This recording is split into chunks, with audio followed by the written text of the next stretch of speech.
Baba, Assalamualaikum. Amir. Amir, Walaikum Assalam. Baba, I've been waiting for today's story.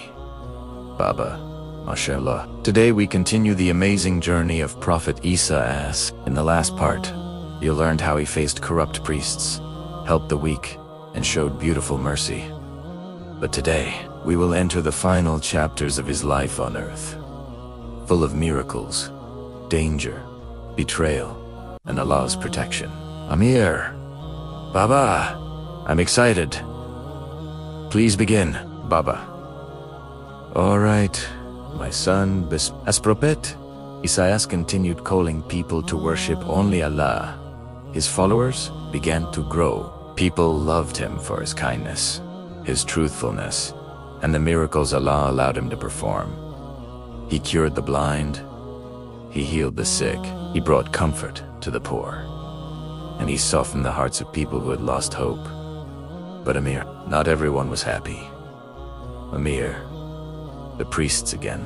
Baba, yes, the same corrupt priests and rulers who always feared losing their power. They saw that people were turning away from their strict, unfair laws and turning toward the message of Allah delivered by Isa.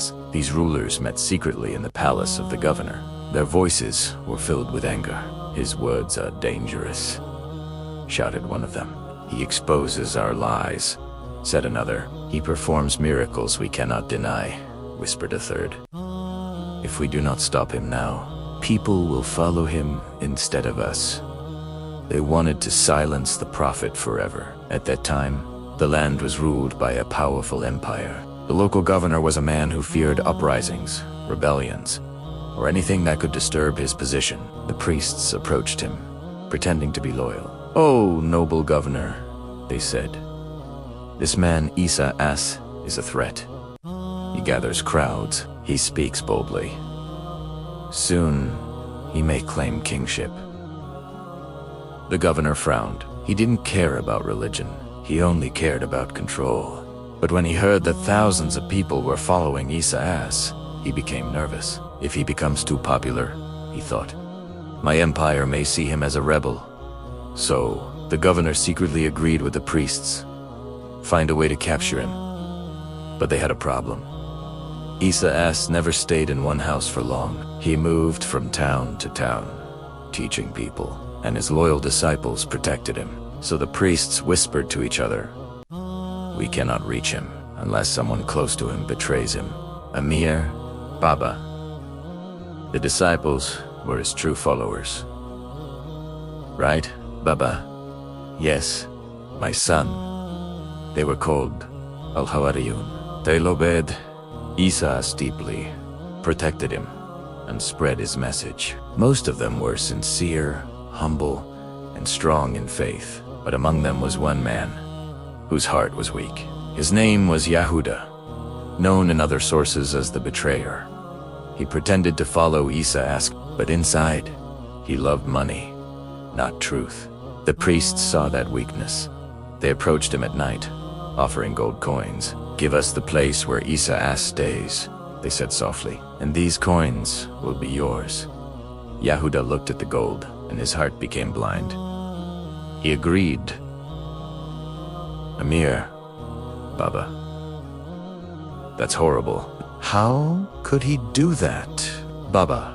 Because when the heart becomes sick with greed, Amir, it forgets love, loyalty, and even Allah's commands. This betrayal would lead to one of the greatest miracles in history. That night, Isa gathered his disciples for a meal. He sensed the danger approaching. His face was calm, but his voice carried sadness. "Oh, my beloved companions," I sighed softly, "the rulers plan against me. They wish to take my life. But Allah is the best of planners." The disciples became worried. "O Prophet of Allah," they asked, "what will happen?"